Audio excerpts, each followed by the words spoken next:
Idinaos ang ikasyam na Benguet Farmers Congress of Multipurpose Gym sa Wangala, Trinidad, kung saan humigit kumulang na 400 farmer representatives, agricultural stakeholders at mga opisyal ng pamahalaan mula sa 13 na munisipyo ng probinsya upang talakayin ang mga hamon at solusyon para sa pagpapabuti ng vegetable industry. Ayon sa mga magsasaka, isa sa pinakamalaking gastusin sa produksyon ang fuel cost dahil nakakaapekto ito sa pamasahe, delivery ng produkto at presyo ng mga pangunahing bilihin. Dahil dito, hinikayat sa Kongreso ang mas pinaigting na suporta para sa farm-to-market roads, fuel assistance programs at modernisasyon sa agrikultura upang mapababa ang gastusin ng mga magsasaka. Just a while back they presented the data, 9 years nga data on all vegetables from production, DI sales during COVID time.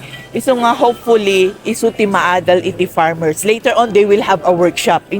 Tapno ma-realize na, are we really for farming or are we really for something else? In ayer kat syempre maramdaman ng mga farmers na importante sila, giving importance and then making them realize na gijay different situations karkarot at Sa presentasyon ni Benguet Provincial Agriculturist Delinia Juan, ibinahagi ang mga datos ng bawat munisipyo, mga buwan kung kailan karaniwang na ibibenta ang iba't ibang highland vegetables, pati na rin ang mga pangunahing suliranin na kinakaharap ng industriya. Kabilang sa mga rekomendasyong inihain ang pagpapalawak ng access sa dekalidad na planting materials at seeds, pagpapagawa ng farm-to-market roads at irrigation systems, pagpapatupad ng production programming at pagpapatibay sa mga farmer organizations. With the problem now facing our industry, particularly the vegetable industry, so it's appropriate already for the farmers to come together and analyze the situations para at least alam nila kung ano yung mga recommendations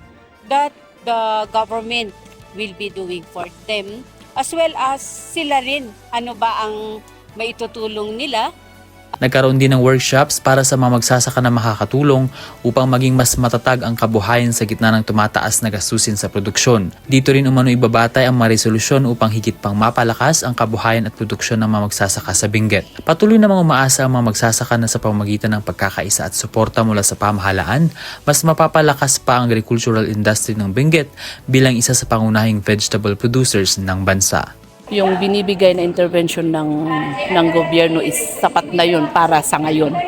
Oo, kasi yun ang hiningi natin Yun ang nakita nila na solusyon sa ngayon. Huwag na nating isipin yung bukas kasi may ginagawa ang gobyerno para doon. Ven Pong Sila para sa Mata ng Agila, Northern Luzon, matatag, matapang, matapat.